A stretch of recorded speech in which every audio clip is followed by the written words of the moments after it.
કે દાતાર જમિયલ શાહ દેવી અંબ પર ચાયાપતા સંકટ સમે દય સાધ સામા કષ્ટ જનના કાપતા।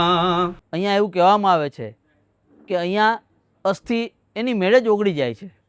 સોરઠ ધરતીના સેંચરો અન્ના ચડ્યો ગઢ ગિરનાર પણ નાયો નહીં દામો કુંડ રેવતી એ એનો એડે ગયો અવતાર। ઉજ્જૈન રૈવતક ગિરનાર તીર્થક્ષેત્રનું આ પવિત્ર યાત્રાધામ એટલે રાધા દામોદરરાય મંદિર। અંદર ટોટલ બે મંદિરમાં થઈને 7 સ્વરૂપ બિરાજે છે। દામોદરજી, એની બાજુમાં કલ્યાણરાયજી, સાથે રાધાજી અને લક્ષ્મીનારાયણ, બરોબર। આ મંદિર છે એની અંદર બલદેવજી, કૃષ્ણ ભગવાનના મોટા ભાઈ દાઉદજી, જેને આપણે કે બલદેવજી, એની સાથે છે એના ધર્મપત્ની રેવતીજી, અને એની બાજુમાં બિરાજે છે પરસોત્તમરાય। 3 સ્વરૂપ અહીંયા છે અને ટોટલ 4 સ્વરૂપ અહીંયા છે। બલરામ ભગવાન આમ તો મંદિર બલરામ ગુજરાતમાં બીજે ક્યાંય નથી। બલરામજીનું મંદિર જોવા મળશે ગોકુળ મથુરામાં, તમને કે પરસોત્તમરાયજીનું મંદિર નહીં જોવા મળે। ઓકે, અહીંયા પરસોત્તમ મહિનો ચાલે છે અને આ કેટલું જૂનું તમને કઈ ખ્યાલ છે? એકચ્યુઅલી પુરાણની અંદર કહેવાય છે કે કૃષ્ણ ભગવાનના 5મા વંશજ વજ્રનાભ નામના રાજા થઈ ગયા। એને ભારતની અંદર 3 મંદિર બંધાવ્યા। પહેલું મંદિર જગન્નાથપુરી દ્વારકા, સેકન્ડ મંદિર છે એ આપણે દ્વારકા, સેકન્ડ મંદિર છે એ બનાવ્યું દ્વારિકા, અને ત્રીજું મંદિર બનાવ્યું પુરુષોત્તમ ભગવાનના ત્રીજા વંશજ વજ્રનાભ નામના રાજાએ બંધાવ્યું છે। અને અંદર જે મંદિરનું જે મૂર્તિ સ્વરૂપ છે એ ત્રેતાકાળની તામ્રવર્ણ સ્વરૂપ છે। ત્રેતાકાળની તામ્રવર્ણ સ્વરૂપ એટલે આજથી કહેવાય છે કે 5 વિષ્ણુ સ્વરૂપ છે। અત્યારે આપણે કૃષ્ણ ભગવાનને હિસાબે, કૃષ્ણ સંપ્રદાયને હિસાબે વિષ્ણુ સંપ્રદાય સેવા થાય છે, બાકી 5 આપણે ત્રેતાકાળનું તામ્રવર્ણ સ્વરૂપ છે।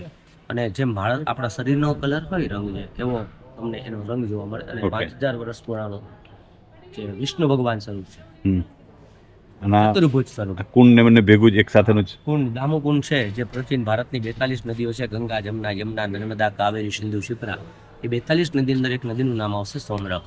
સોનરખ નદી એટલે ગિરનારના પહાડમાં થઈ જટાશંકર મહાદેવ થઈને જે નદી વહે છે, આ જ નદીને સોનરખથી ઓળખાય।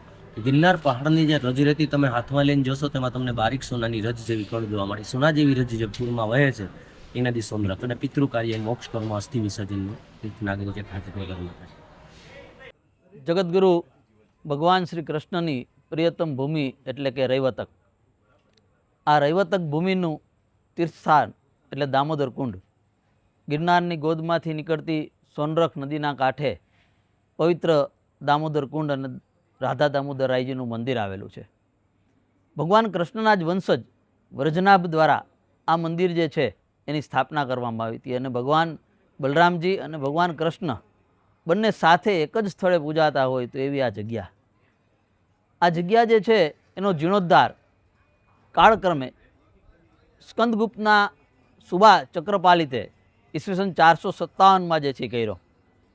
ત્યાર પછી ઈસવીસન 1447ની અંદર ફરીથી આ જગ્યાનો જીર્ણોદ્ધાર થાય છે। દામોદર કુંડ જે છે ત્યાં અનેક સાધકો સ્નાન કરી ચૂક્યા, જેમાં મુખ્યત્વે જેટલી મહાપ્રભુજીની બેઠકો જે છે એ મહાપ્રભુજીની બેઠકોના રચયિતા એણે પણ પવિત્ર દામોદર કુંડમાં સ્નાન કર્યું છે। ભગવાન સહજાનંદ સ્વામી, નથુરામ શર્મા, તો અનેક સાધકો જે છે એણે આ પવિત્ર દામોદર કુંડની અંદર સ્નાન કરી અને મંદિરની સેવા પૂજા પણ કરી હતી। આ ભવ્ય તીર્થસ્થળ સમગ્ર ભારતની અંદર અસ્થિ વિસર્જન માટે પણ પ્રખ્યાત છે। અહીંયા એવું કહેવામાં આવે છે કે અહીંયા અસ્થિ એની મેળે જ ઓગળી જાય છે। આ દામોદરરાય કુંડનું જળ જે છે એટલું બધું પવિત્ર છે કે એ જળની અંદર અસ્થિ નાખતાની સાથે જ અસ્થિ જે છે એ ઓગળી જાય છે। એવું ભવ્ય આ તીર્થક્ષેત્ર, એવું કહેવાય છે કે ગિરનાર તીર્થક્ષેત્રનું આ પ્રવેશદ્વાર છે। ગિરનાર યાત્રાએ આવતા યાત્રિકોએ સૌપ્રથમ વખત અહીંયા સ્નાન કરવાનું હોય છે। એ સ્નાન કર્યા પછી પવિત્ર ગિરનારની યાત્રા જે છે એ લોકો કરે છે। ગિરનારનો શિવરાત્રિનો મેળો અને ગિરનારની પરિક્રમા સમયે લાખો શ્રદ્ધાળુઓ પવિત્ર દામોદર કુંડમાં સ્નાન કરે છે।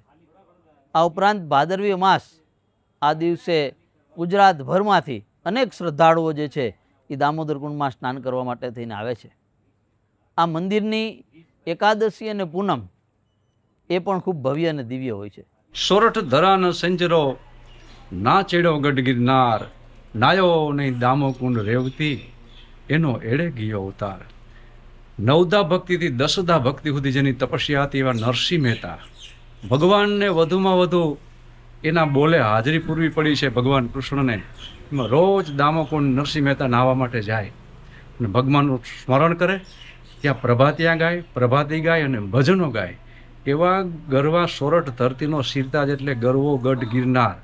અને એના પડખામાં જેમ કોઈ પિતાના કાખમાં બાળક રમે એમ દામોકુંડ એટલે પવિત્ર ધામ. સૌરાષ્ટ્રની અંદર એ દામોકુંડ એટલે ગિરનારના પડખાની અંદર આવેલું એક યાત્રાધામ પણ કહી શકાય, એક પવિત્ર થવાનું મોટામાં મોટું સ્થાનક પણ કહી શકાય. અને વધુમાં વધુ નરસિંહ મહેતાએ ત્યાં બેસીને ભગવાનનો આરાધ કર્યો છે. ત્યારે ગિરનારને આપણે યાદ કરીએ તો ગિરનાર કેવો ત્યારે રૂડો લાગે.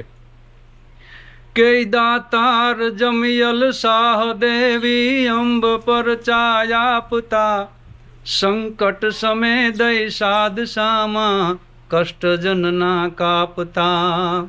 અન ગુરુ દત્તાત્રેય નાથ ગોરખ જોગ જુગતી જગાવનો, ઈ ગિરનાર ગિરિવર નાથ ગરવો મનહરણ મન ભાવનો જી મનહરણ મન ભાવનો.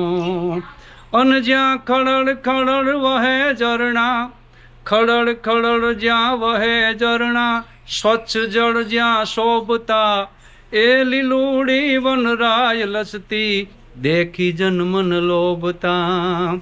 વિવિધ વિતા નવેલી અન ભ્રમર મધુર રસ પાવનો, ગિરનાર ગિરિવર નાથ ગરવો મનહરણ મન ભાવનો.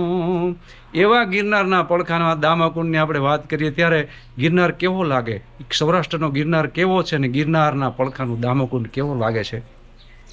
કે વનરાજ યુભો અડગ યણનમ મોભી સોરઠ માતનો, ઈ જુગ જુગાંતર તણો જોગી જબર મહંત જમાતનો.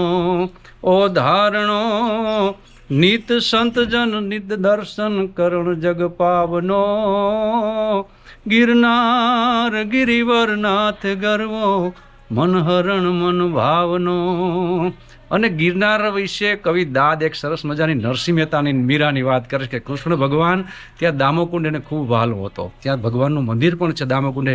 ત્યારે કવિ દાદ સૌરાષ્ટ્રના એમ કહે છે કે આજ અડીખમ આજ યુભો ગિરનાર, અન જાયગો કઈ કેટલી રાત્યું રે, સુણીએ ને કેટલી વાતું.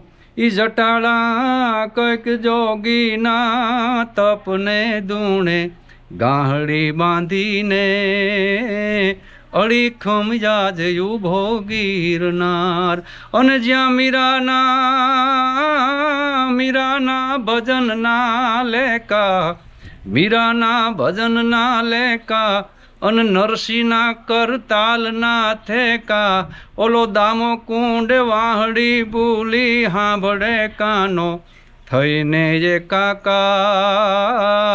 અડીખમ યાજ યુભો ગિરનાર, એ અડીખમ યાજ યુભો ગિરનાર.